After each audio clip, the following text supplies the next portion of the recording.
ಇತ್ತೀಚೆಗಷ್ಟೇ ಅನುಮಾನಾಸ್ಪದವಾಗಿ ಸಾವನ್ನಪ್ಪಿದ್ದ ವಿದ್ಯಾರ್ಥಿನಿ ಪ್ರಬುದ್ಧಾಳದ್ದು ಆತ್ಮಹತ್ಯೆಯಲ್ಲ ಕೊಲೆ ಅಂತಕ್ಕಂಥದ್ದು ಅವರ ತಾಯಿಯ ಆರೋಪ.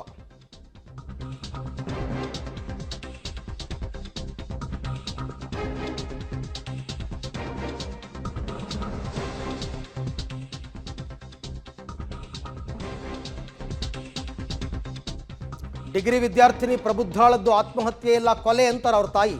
ಪ್ರಬುದ್ಧಾಳ ತಾಯಿ ಗಂಭೀರ ಆರೋಪ ಮಾಡಿದ್ದಾರೆ. ಪೊಲೀಸರಿಗೆ ದೂರು ಕೊಟ್ಟಿದ್ದಾರೆ. IPC ಸೆಕ್ಷನ್ 302 ಕೊಲೆ ಪ್ರಕರಣ ದಾಖಲಿಸಿಕೊಂಡಿದ್ದಾರೆ ಸುಬ್ರಹ್ಮಣ್ಯಪುರ ಪೊಲೀಸರು.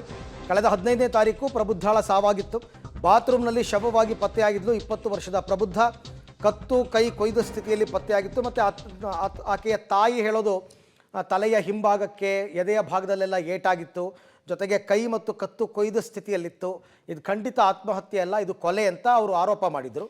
ಹಾಗಾಗಿ ಇದು ಕೊಲೆ ಅನ್ನೋ ಆ್ಯಂಗಲ್ನಲ್ಲೇ ತನಿಖೆ ಮಾಡಿ ಅಂತ ಕೇಳ್ಕೊಂಡಿದ್ರು. 302 ಹಾಕ್ಬಿಟ್ಟು ಈಗ ಪೊಲೀಸರು ಸುಬ್ರಹ್ಮಣ್ಯಪುರ ಪೊಲೀಸರು ತನಿಖೆಯನ್ನು ಕೈಗೊಂಡಿದ್ದಾರೆ. ಮೇಲ್ನೋಟಕ್ಕಿದು ಆತ್ಮಹತ್ಯೆ ಅಂತ ಪೊಲೀಸರು ಪರಿಗಣಿಸಿದರು. ಈಗ ಅವರ ತಾಯಿ ಅನುಮಾನ ವ್ಯಕ್ತಪಡಿಸಿದ್ದಾರೆ. ನಮ್ಮದು ಬ್ಯೂಟಿಫುಲ್ ಫ್ಯಾಮಿಲಿ. ನಾನು ನನ್ನ ಮಕ್ಕಳು 1:30ಗೆ ನನಗೆ ಫೋನ್ ಮಾಡಿದ್ದಾಳೆ, ಫ್ರೆಂಡ್ ಜೊತೆ ಇದ್ದೀನಿ, ನಾನು ಬೇರೆ ತಿಳ್ಕೊಂಡು ಹೋಗಿ ಮನೆಗೆ ಹೋಗ್ತೀನಿ ಅಂತ. ಎವ್ರಿ ಡೇ ಕಾಲೇಜ್ಗೆ ಹೋಗಿದ ತಕ್ಷಣ ಸೇಫಾಗಿ ರೀಚ್ ಆಗಿದ್ದೀನಿ ಅಂತ ಮೆಸೇಜ್ ಆಗ್ತಾಳೆ.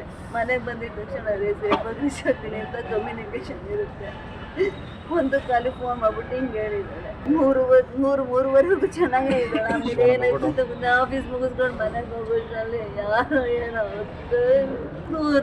ಆಯ್ತಿದ್ದಾನೆ. ಪುಟ್ಟ ದೇವತೆ ಕಂಡ್ರೆ ಅವಳು ನನ್ನ ಮಗಳು ಹೋಗಿದ್ದೆ. ನನ್ನ ಸ್ವಾಭಿಮಾನ ಪ್ರಾಮಾಣಿಕತೆ ನೈತಿಕತೆಯಿಂದ ಬರ್ತಿದ್ದೆ. ನಿಮ್ಗೆಲ್ರಿಗೂ ನಾನು ಏನಾದ್ರು ಪರಿಚಯ ಇದ್ದೀನ, ಅಷ್ಟು ಬರೀ ಗೊಬ್ಬತ್ತಿ ಥರ ಬದುಕೊಂಡು ಸಾಕೊಂಡು ಬಂದಿರೋಂಥ ಮಗಳು ಇವತ್ತು ನಾನು ಕಾಣಿಸ್ತಾ ಇಲ್ಲ.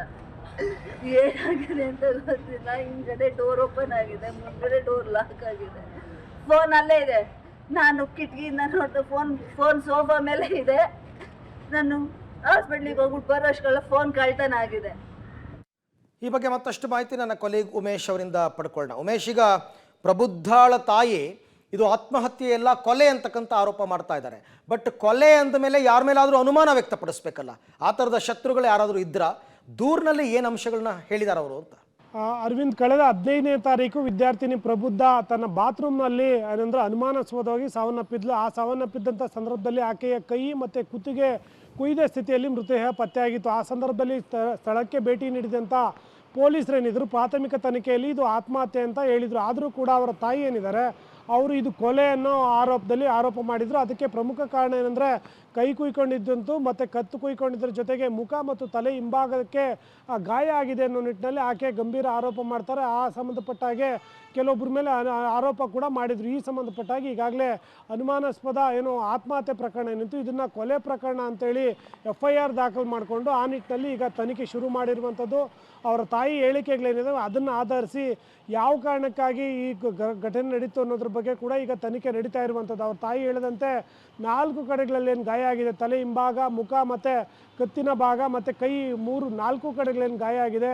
ಆತ್ಮಹತ್ಯೆ ಮಾಡ್ಕೊಂಡ್ರೆ ಒಟ್ಟಿಗೆ 4 ಕಡೆಗಳಲ್ಲಿ ಗಾಯ ಆಗೋದಕ್ಕೆ ಹೇಗೆ ಸಾಧ್ಯ ಅಂತ ಅವ್ರ ತಾಯಿ ಪೊಲೀಸರನ್ನು ಪ್ರಶ್ನೆ ಮಾಡಿದ್ದಂಥದ್ದು. ಈ ಸಂಬಂಧಪಟ್ಟ ಹಾಗೆ ತನಿಖೆ ನಡೆಸಬೇಕು ಅಂತ ಒತ್ತಾಯ ಮಾಡಿದರು. ಆ ನಿಟ್ಟಿನಲ್ಲಿ ಈಗ ಕೊಲೆ ಪ್ರಕರಣ ದಾಖಲು ಮಾಡಿಕೊಂಡಂಥ ಸುಬ್ರಹ್ಮಣ್ಯಪುರ ಪೊಲೀಸರು ಈಗ ತನಿಖೆ ಮುಂದುವರಿಸಿರುವಂಥದ್ದು. ಥ್ಯಾಂಕ್ ಯು ಉಮೇಶ್, ತಮ್ಮ ಎಲ್ಲ ಮಾಹಿತಿಗಾಗಿ ಧನ್ಯವಾದ. ಸೊ ಮೇಲ್ನೋಟಕ್ಕೆ ಇದು ಆತ್ಮಹತ್ಯೆ ಅಂತ ಪೊಲೀಸರು ಪರಿಗಣಿಸಿದ್ದಾರೆ. ಸದ್ಯಕ್ಕೆ ಮಗಳ ಸಾವಿನ ಬಗ್ಗೆ ಅನುಮಾನವನ್ನು ವ್ಯಕ್ತಪಡಿಸಿದ್ದಾರೆ ತಾಯಿ. ಈ ನಡುವೆ ಅನುಮಾನಾಸ್ಪದ ವ್ಯಕ್ತಿಗಳ ವಿಚಾರಣೆಯನ್ನು ನಡೆಸ್ತಾ ಇದ್ದಾರೆ ಸುಬ್ರಹ್ಮಣ್ಯಪುರ ಪೊಲೀಸರು.